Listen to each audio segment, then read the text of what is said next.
Hello, this video is brought to you by my supporters on Patreon and my members on YouTube. My name is Kurt and this is my daily Good Life meditation, an exercise that I do each and every morning a little bit after waking up. It's now 5:03 a.m. I do this to remember my life objectives and principles, those which are outlined in my book, Going Alone, which you can get a copy of from the link down in the description. I recommend the hardbound edition. I also use this time to think about my last 24 hours, including last night and how I slept, to see how I did with the challenges and opportunities that I met.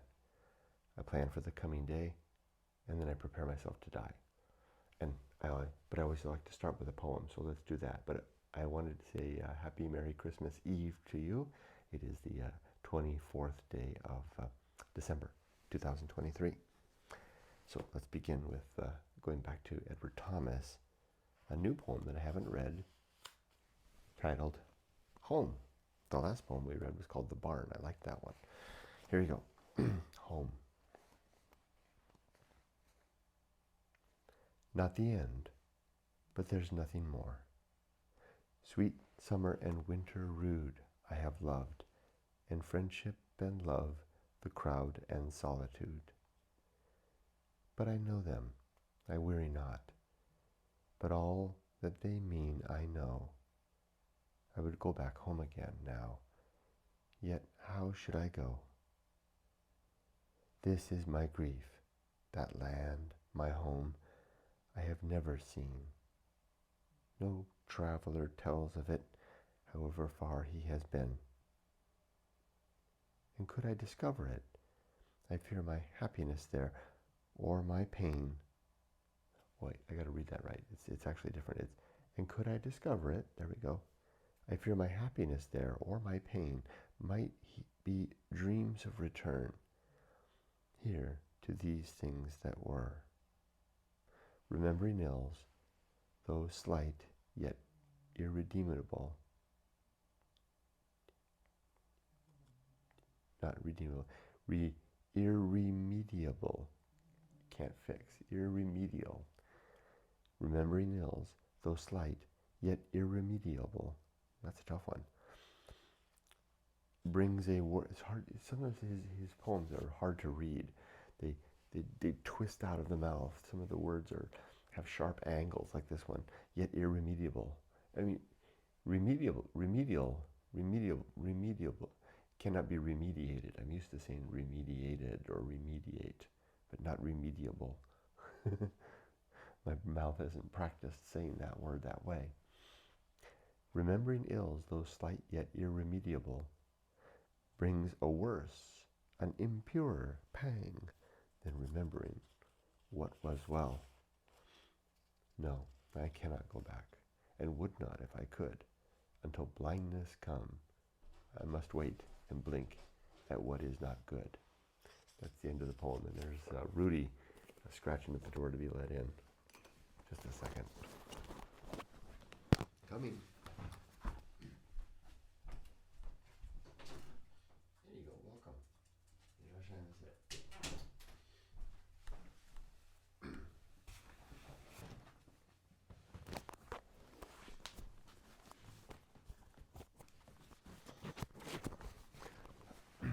Okay, that poem looks like it has promise, and like so many of Edward Thomas's poems, the first time through is like, what?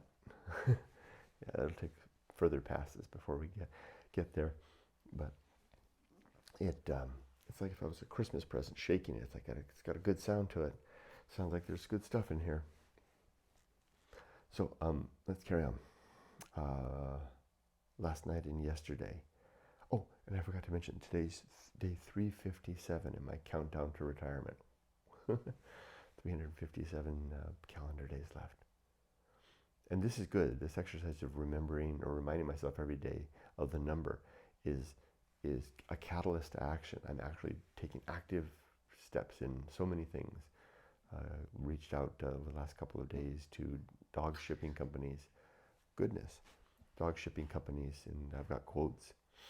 It's pretty expensive shipping 2 dogs overseas. You know, my original, it cost me $50,000 to bring the family from Japan to America. and I'm on track. It looks like it's going to be about the same to go back, maybe less. Yeah, probably less, but it's going to be expensive. I mean, the dog shipping quote is between $6,000 and $10,000 alone. That's the first one that came. I reached out to 5 separate companies. So I'll wait and get the quotes and examine the details. And I created a little spreadsheet and I'll have all the companies ranking them in terms of customer service, price, all the amenities. And that's how I do everything, is organize it and rank it and then make a decision after. I'll review it and then I'll make a business case to my wife and say, here, I've researched dog shipping companies. Here are the stats, the numbers, and my recommendation. It's what I do for a living. I'm a business systems analyst. We analyze situations and collect the facts and give them to the sponsor, in this case my wife, to make an executive decision. So that's going to be expensive. Yumiko's adamant. Thou shalt. I will finish my days, because we have to dip into our retirement savings to fund this trip over, and we're already in debt with Emily's college, so it's going to dip a lot into our savings. So I'm tempted to just continue working a little bit longer to pay for it outright rather than touch the savings. But Yumiko's pretty dead set on that, and I agree with her. But we'll see. One option I'm thinking about doing is retiring on time and then picking up some contract work as an analyst or project manager for a little while, remote work where I can do it from Japan to pay off the move that way. I might do that. Tune my resume, etc. Okay, what's next? Oh yeah. Last night and yesterday. I've got a record here now. How did I do with yesterday? In terms of did I fulfill? Did it fill everything? Well, here's 12:23. You can see all the scratches on everything. Everything except one. The illustrating the book to Juliana. I always say her name wrong, and I'm sorry. Evelyn, I say your name wrong sometimes too. I'm sorry. But your book is right here. I'm working on it slowly but surely. But I've got to switch things up a little bit. I decided I'm going to call this the number one priority. Oh boy, now I did it. Illustrating the books to ship should be my number one thing.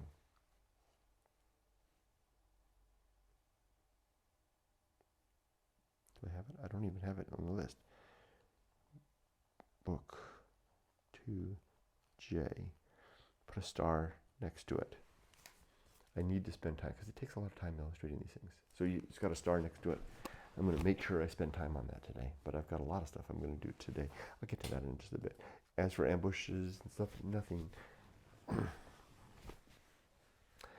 particular. But I'll tell you, yesterday was a strange day. I think I mentioned a couple of weeks back how I have the most phenomenal thing has happened in my life. I didn't see this coming. I didn't practice for it. It just happened. And I'll show you.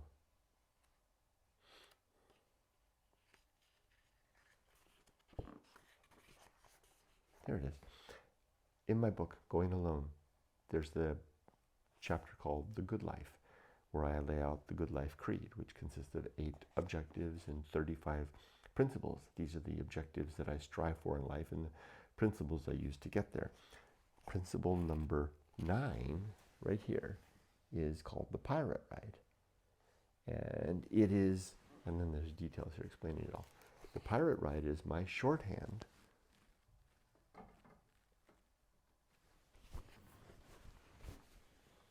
for my belief that free will doesn't exist. And I've often in the past described that as something that I hold on faith. I can't prove it. That's still the case.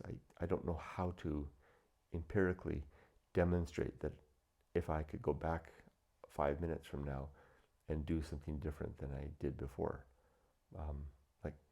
it's been 10 minutes I've been to this video, 10 minutes back and choose instead of push the button to start the video, but then choose instead to go have a cookie.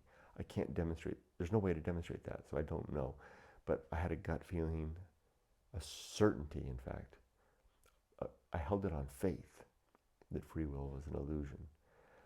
Yet I never knew what it was like to actually believe that. I didn't expect that. I just got suspicion. About 2 weeks ago, something in me snapped, because I talk about it, I think about it every day doing this exercise. Something in me changed. And I found myself suddenly believing that. And I was astonished at the impact that it had.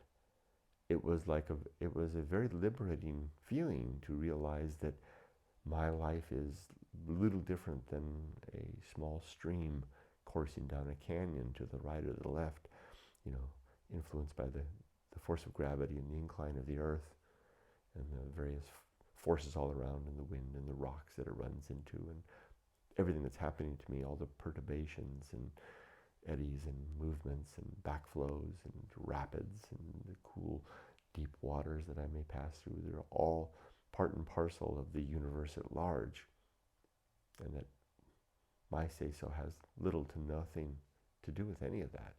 It's an artifact of all of that. And I suddenly began believing that. And it didn't have the effect of apathy. It had the effect of peace. Suddenly it's like, wow, well, if I am just a consequence of the universe, so is everybody else. And it's silly for me to be upset at anybody for anything that they've done to me. They couldn't have done otherwise. Or that they've done to the earth or anybody. Things are simply unfolding.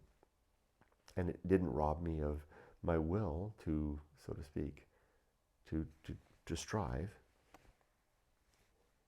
because I know that that path, that route, if available to me, then I can take that route. It's like a little tongue of water seeking its way down and finding, oh, here's a good avenue to go, and that happens to be an avenue in the direction of virtue.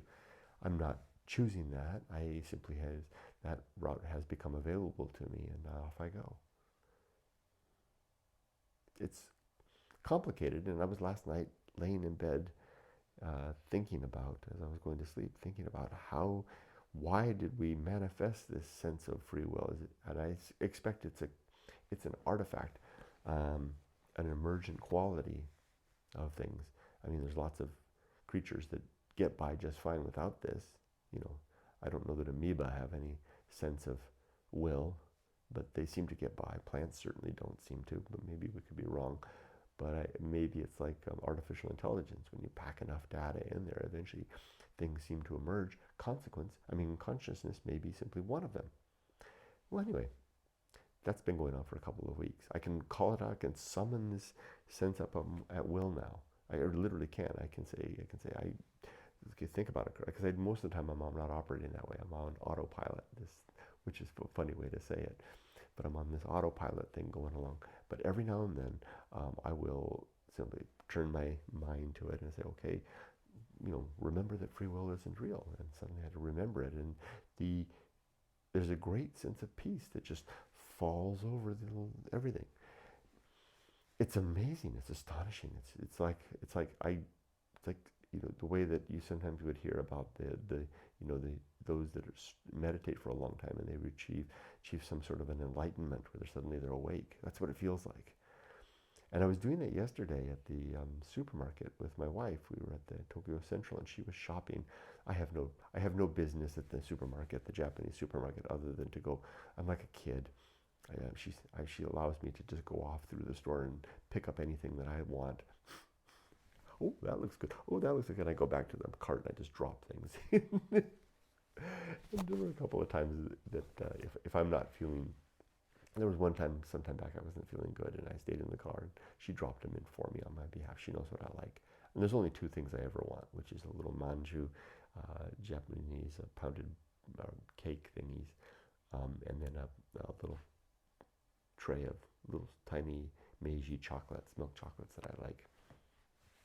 Anyway, I did that. I wandered a putter around the store and I dropped those things in the basket, and then I was free to wander and I just let it go. It was super crowded. I summoned that memory of that free will is an illusion.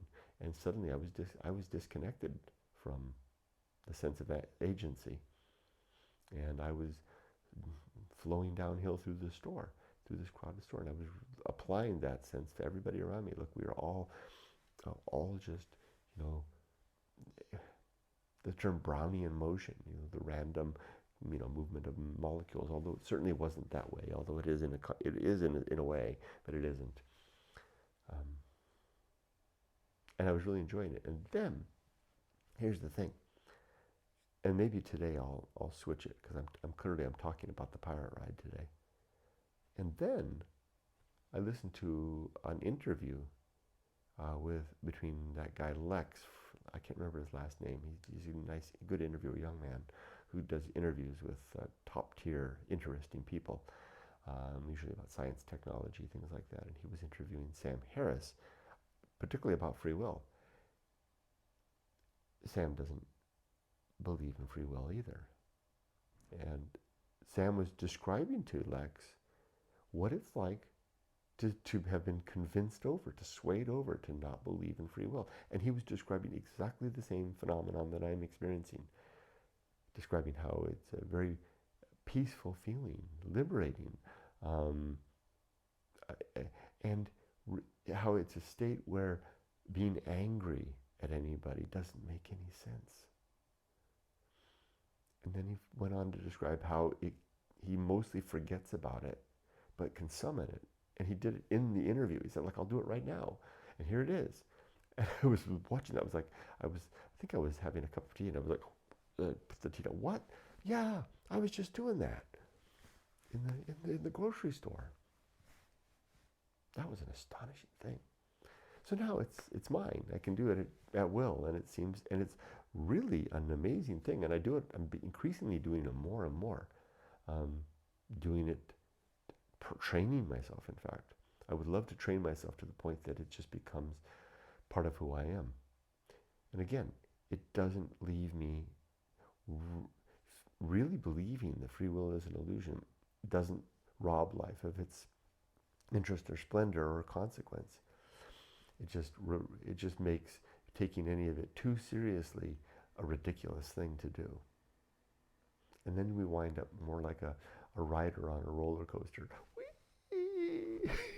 We got to say, wow, this is fun, without having to worry about, the gears lubricated. I mean, we still have to attend to life. It's so hard to explain.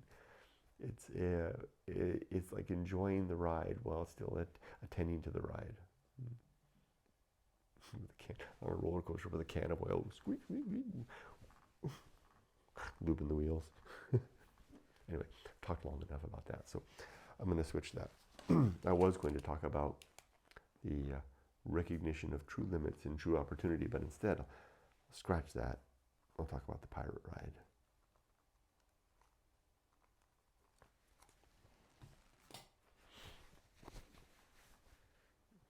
Other than that, it was a fine day. 1840. Other than that, it was a fine day. Miko and I got all the stuff we needed to do done. We had a good time. We had good talks, a couple of good meals. Nice day.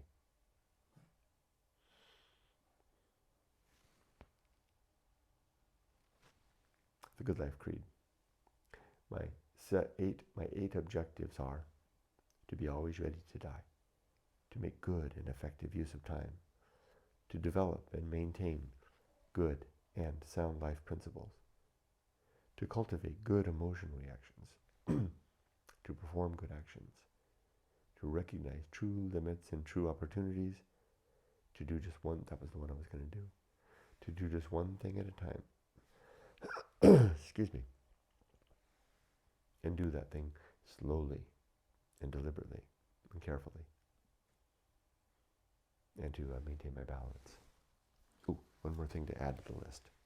Number 11, ocean swim. I took the last 3 days off as I wasn't feeling good on Wednesday and Thursday, and I needed a little time to recover. Probably could have gone yesterday, but I just didn't. Okay, now my 35 principles are, and I'll try to see if I can number them all. I've been doing good the last couple of days. I've got all 35. War, reason, homunculus, Anchorhold, home of good and evil.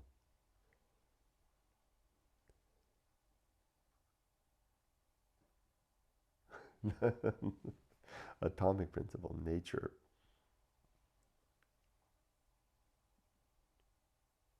pirate right, maturity, social principle, family, public speaking, temperance, life will not go well, the horror show, that which must be born, the feast of woeful, distraction, agency in the great indifference. I feel like I've messed up already. The restless man, the path of wildness, the great life adventure, the risk of avoiding risk.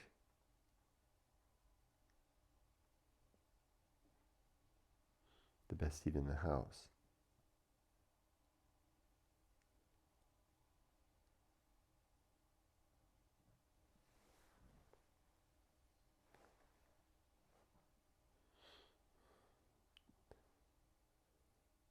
The restless man.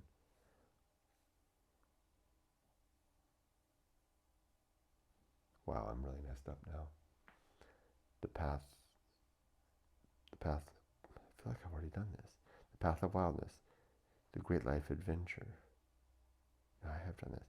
The path of wildness. Wow. That's what I get for talking the big talk, huh? I'm all messed up.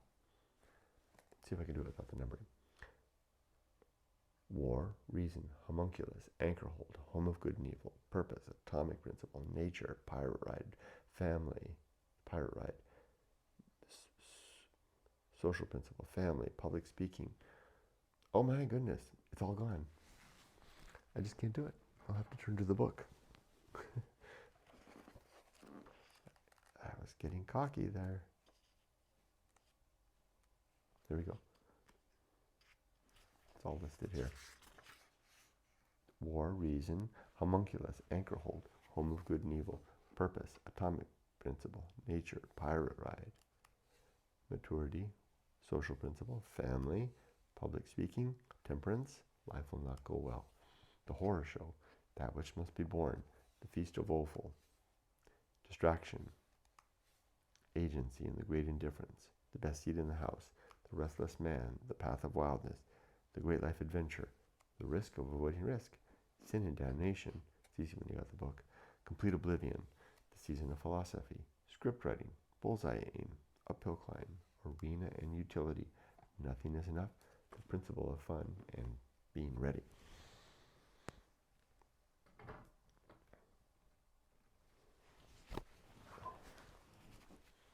All right, next, what am I going to do today? Today I'm going to read a poem, which I've done, Good Life Meditation, which I'm completing now, YouTube comments, I've done that already, respond to all meta comments, I've done that already. This is the stuff I do between getting up and turning the camera on. Email, I responded to all my email already. Journal comes next, the rest I have to do. So I'm about, it's 5:24 a.m. and I'm halfway through my list. Off to a good start. Am I ready to die? Are my affairs in order? Yes, they are. Are my relationships sound? Yes, they are. I even called my mom yesterday. She wasn't in, but sometimes she doesn't answer the phone. And I left her a message, and I wished her a Merry Christmas. So we'll see if she calls back. Took a little, I know she doesn't want me to talk. She doesn't want to talk to me. And probably I was stepping over my bounds, reaching out to her, but I just felt like the right thing to do. I didn't have any choice. It's not my free will. I could blame that. No. It was somehow my choice, but I couldn't have done otherwise. All right. And then my life's work complete. Definitely. That's it then. I wish you all the best. Be safe, but not too safe. Take care. And happy Merry Christmas Eve. I will move forward and up. I will rarely stop, and I will never